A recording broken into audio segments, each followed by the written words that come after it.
Don't skip. Man is not worried by real problems so much as by his imagined anxieties about real problems. Epictetus. There are nights when you lie awake replaying failures with the same questions circling in your mind. What if I make a mistake? What if they don't accept me? The streetlights outside remain silent, while inside you a silent tide of doubt, exhaustion, and longing for recognition rises and falls. How many times have you tried to look stronger, to speak louder, to do more, hoping others would finally see you? But the more you try, the emptier you feel, the more you want to assert yourself, the smaller you seem in a noisy world. True confidence is not loud. It's not about showing off, and it doesn't depend on others' approval. It is a quiet, unwavering power, a kind of quiet power that can't be faked, can't be performed. It is when you are not shaken by praise or criticism, not provoked by failure, and no longer chasing validation from anyone. This is the heart of Stoicism, a philosophy that guides you to rise above self-doubt, to master your emotions, to detach yourself from outcomes, and to live as someone who needs nothing, fears nothing. When you learn not to react to everything outside of you, you preserve your own strength and become untouchable. This video is a clear step-by-step journey to help you become that unshakable version of yourself, not by putting on a mask of confidence, but by building an inner solidity that nothing can disturb. Master your inner voice. Chapter 1. Master your inner voice. Have you ever caught yourself lying awake at night, rehearsing conversations you never had, or replaying mistakes from a week ago, a year ago, a lifetime ago? There's a heaviness to these moments. You stare at the ceiling, 1,000 quiet fears crawling beneath your ribs. Sometimes it feels as if the loudest critic in the world has taken up residence inside your mind. We all carry that inner voice. Sometimes it whispers doubts, sometimes it shouts, sometimes it simply undermines. Most men, though we may look calm on the outside, know this struggle all too well. The battle rarely takes place in boardrooms or busy streets. It happens in the solitary hours when the world quiets and our own thoughts grow loud. There's a certain grandeur in the idea of solitude. Picture Henry David Thoreau gazing out into the blue-green expanse of Walden Pond. In our minds, Thoreau is the emblem of composure and deep thought, a man at peace with himself.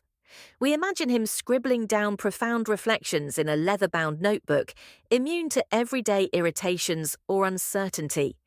But real life, as it always does, has sharper edges. Thoreau surely battled gnats and doubt. Perhaps he cursed his own foolishness while chopping wood in the rain. Maybe in the darkness he wondered if he should just return to the easy comforts of Concord. Even the wisest, most self-sufficient men are not exempt from wrestling with their own minds. And neither are you.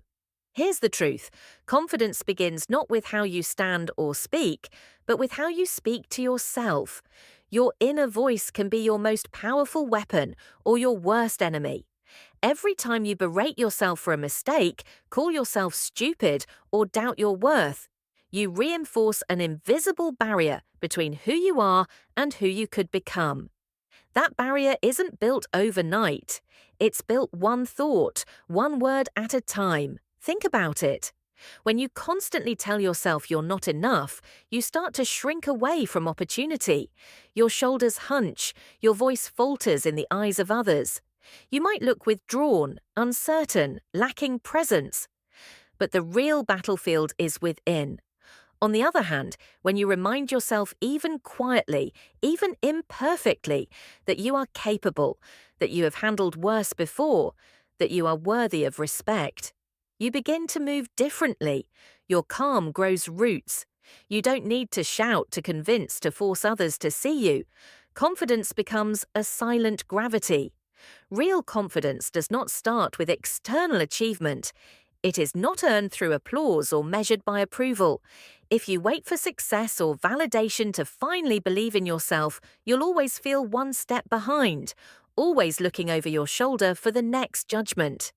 Instead, begin where you are. Create evidence for yourself by practicing positive self-talk, not to delude yourself, but to shape the mental habits that form your identity. The science and the Stoic wisdom are clear. Your brain believes what it hears most often. If you repeat negativity, you'll live in its shadow.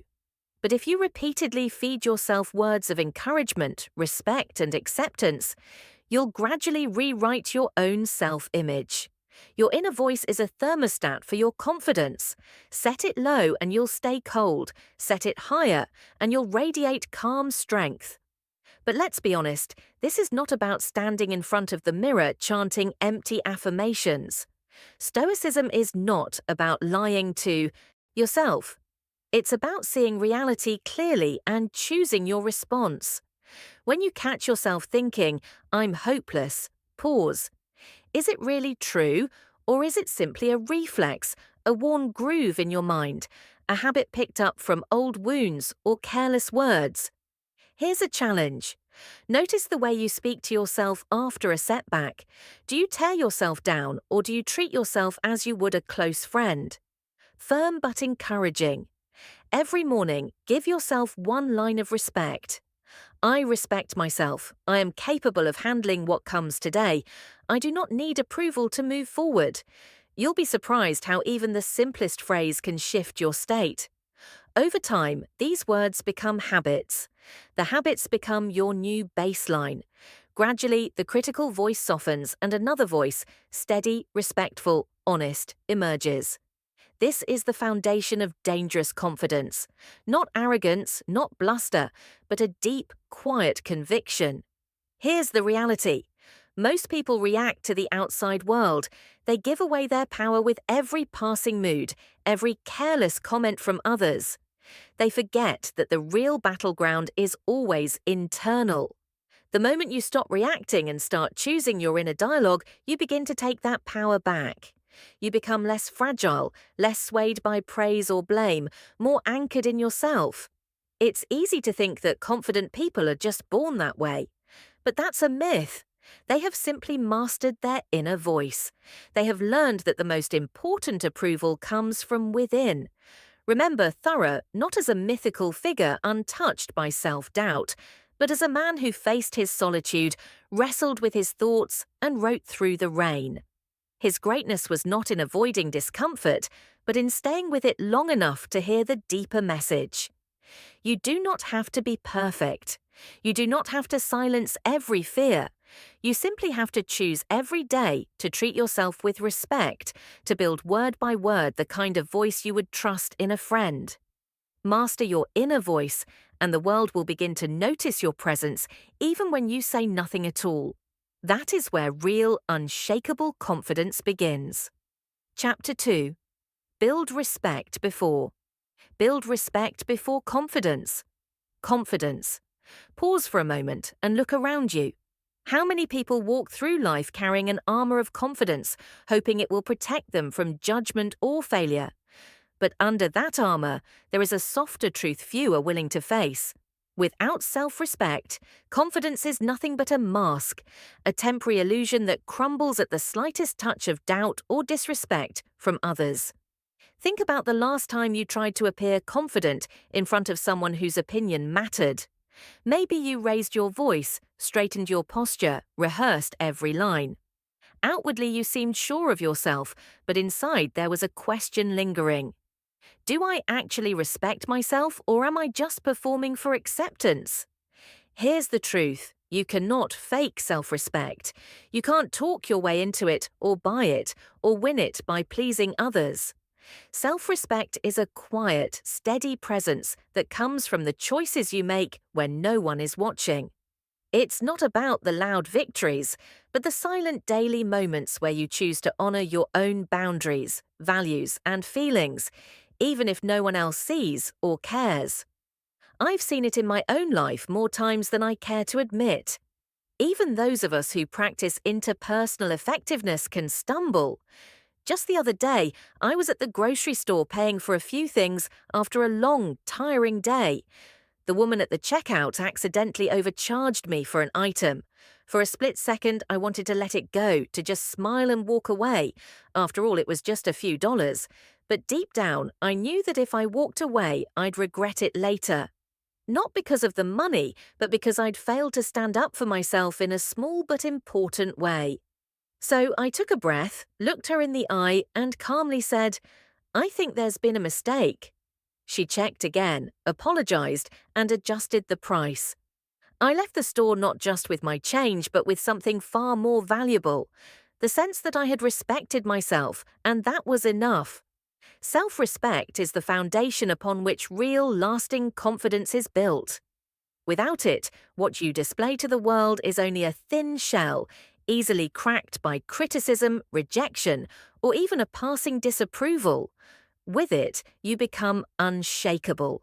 You become someone who doesn't need to prove anything because you already know your own worth. Many people are taught to pursue confidence as if it were a trophy. They think that if they act strongly, assert themselves, or dominate a conversation, they will finally feel powerful. But the Stoics teach us a deeper lesson. The outer world reflects the inner. If you don't respect yourself, if you constantly compromise your values, break your own promises, or accept less than you deserve, no amount of swagger or bravado will fill that void.